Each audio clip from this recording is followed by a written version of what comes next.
On les appelle rêves indiens, jeux du foulard ou de la tomate.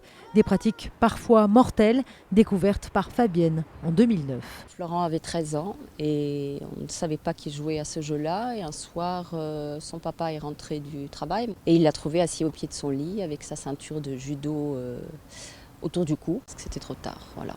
Depuis, Fabienne milite sans relâche pour informer les parents. J'ai de la colère à chaque fois que j'entends parler d'un nouveau décès parce que je me dis s'il continue à y avoir des décès, c'est que les parents ne sont pas informés, qu'ils ne peuvent pas en parler à leurs enfants. Car en observant bien les enfants, on peut détecter la pratique de jeux de strangulation.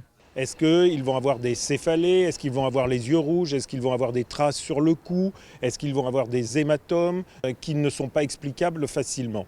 Preuve que la prévention fonctionne. Cette année, pour la première fois en 15 ans, le nombre de victimes a chuté. En 2014, c'est extraordinaire.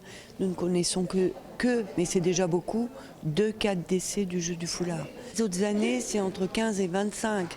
Reste une inconnue. Comment vivent les enfants qui ont survécu à ces jeux? Épilepsie, altération de la mémoire ou encore surdité, aucune statistique n'existe.